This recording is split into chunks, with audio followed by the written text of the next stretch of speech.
Okay, so I just got back from the grocery store and I picked up stuff for cooking out of the I Can't Chew cookbook, and I thought I would just tell you the things, or show you the things I picked out.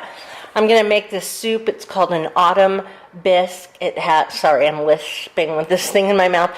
Has butternut squash and tart apples and, you know, different things. And then the next is a leek and potato soup, which for my husband I'm going to serve with some crusty sourdough bread, but not for me.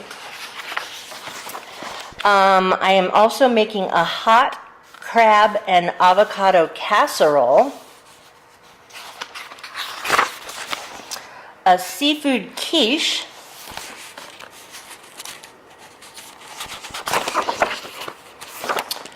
Mexican chili casserole,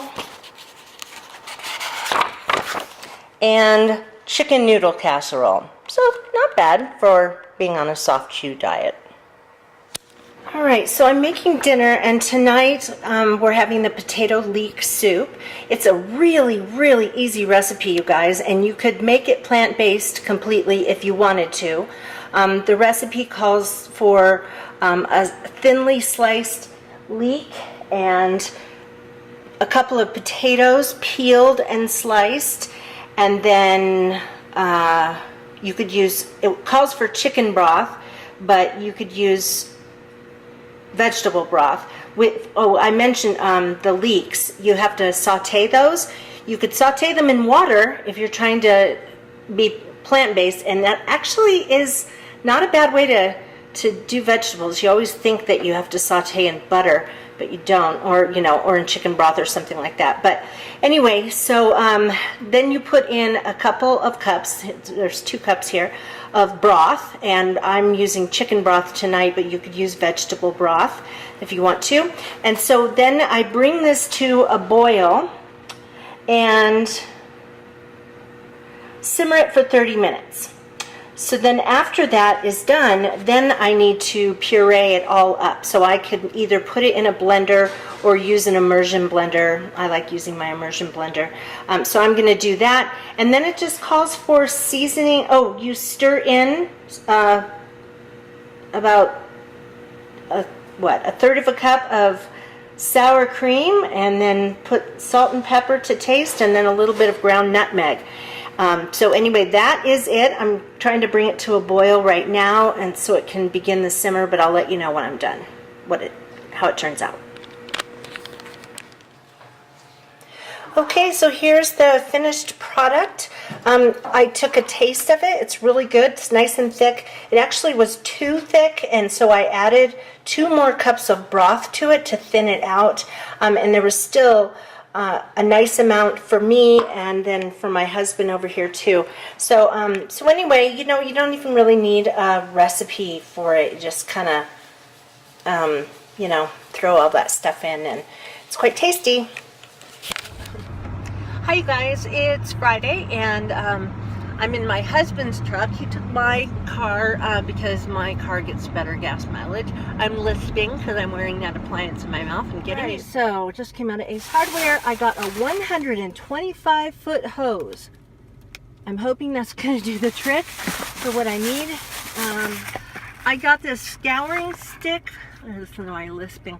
Heavy-duty scouring stick that is, one of its uses is to help with heavy rings in toilets.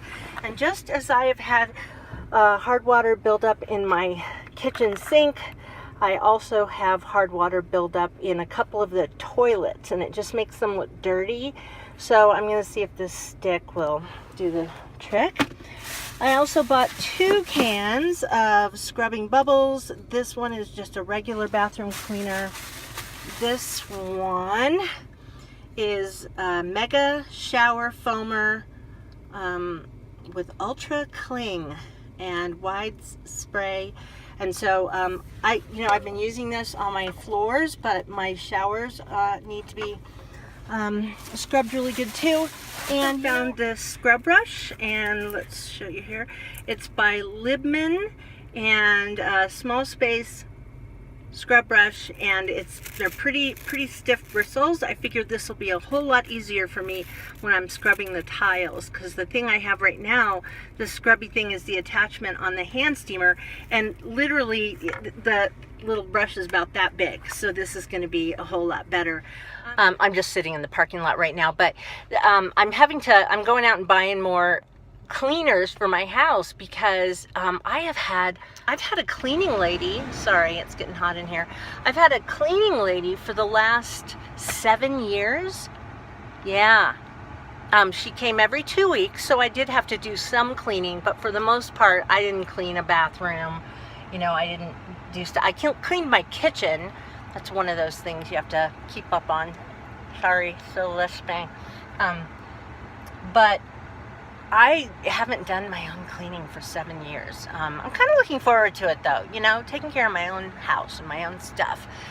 So I have to buy my cleaners, because my cleaning lady came with all the stuff for that. So now it's me cleaning my own house. What I'm going to do right now is head over to an antique store down the street, since I have some time to kill. So my husband and I drove past this place on Sunday, and it's not open on Sundays. So I figured I'd go down here. We want to get a big wagon wheel to put on one of our pot shelves, and they had a ton, like they had piles of them. Mostly rusted metal ones, but yeah, I gotta go inside. This place looks amazing. I don't know. That looks like it's starting to bow in again. Oh shit. Oh no way. All this cool cast iron stuff. Tons of pans.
Hi guys, it is Saturday morning, and my husband just irrigated the yard. He finished irrigating the main part of the yard, and he's doing this side yard thing. I'm also coming along with the tile in the kitchen. All that from, what, about here back has been done. And then right now, from here to, where is it, here? Anyway, I'm doing that. I bleached the grout for 30 minutes, and then I just sprayed it with scrubbing bubbles, which I'm going to let sit for 30 minutes. And then after that, I'm going to get out the hand steamer and use that, and also this thing I got yesterday, which is this big scrub brush, which I'm hoping will help make the job go faster.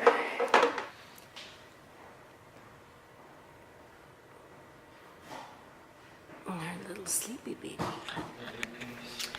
OMG, you guys, I have to show you this scouring stick that I bought yesterday at Ace. It says it's by Pumie, P-U-M-I-E, heavy duty scouring stick. It shows that it removes deep stains on tubs, hard water rings on toilets, rust and paint, and they're showing pictures of tools, and also carbon buildups on ovens is what it's showing. And so anyway, I got this thing out. It was a pumice stick. It was actually about twice or more as long as this. It disintegrates as you use it. I got it because the one toilet one of our toilets, it just looked like it had a brown, like light brown ring around it, and it's hard water staining. And then all of our drain, you know, where you pull the little thing, you know, stops, the drain stopper, all of them had buildup around them that I have been trying everything to get out. CLR, magic erasers, scrubbies, vinegar, all this stuff. This works. It's amazing. It disintegrates while you're using it, and it did not take a ton of scrubbing. And I first tried it on the toilet, took care of that beautifully.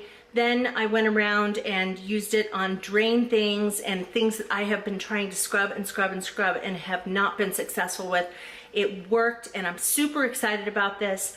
So if you have any kind of heavy hard water buildup anywhere, go get some of this stuff. I don't know, I thought on porcelain on the toilet that it would scratch, but it doesn't appear to have scratched, and it did the trick. So I highly, highly recommend this.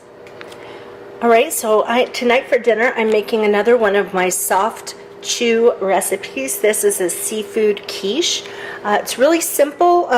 This is just the, all the ingredients minus the wet stuff.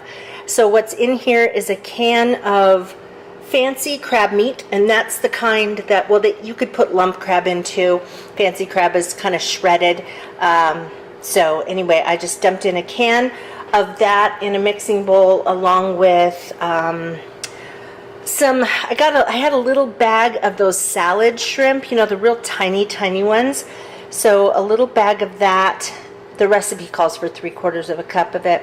A cup of Swiss cheese. I had slices, and so I just cut them into small pieces. And then green onions, about 1/3 cup of those, and I just went out on my patio, and I have a bunch of green onions growing in a pot. Now what I'm supposed to do is I mixed all of it up, dumped it in here, and this is just a pre-made frozen pie crust, and you know, going the easy route here. And then what I'm going to do is mix up some mayonnaise, some flour, some milk, and 6 eggs. That gets poured over the top, and then it gets baked at 375 for a half an hour. Okay, here's the quiche hot out of the oven. It took twice the amount of time to cook than the recipe called for. I don't know if I did something wrong. I don't know. But it was really, really watery after a half hour. So I cooked it for 3 minutes shy of an hour. It looks really nice and set now. It just needs to cool a tiny bit before I cut it, but it smells amazing.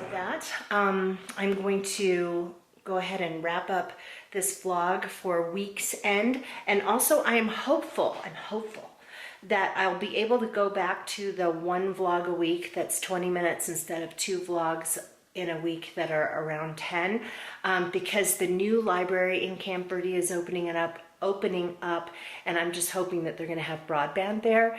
And then if that's the case, all I have to do is run over, you know, it's just a couple miles down the road for me, and run over and upload videos probably from the parking lot.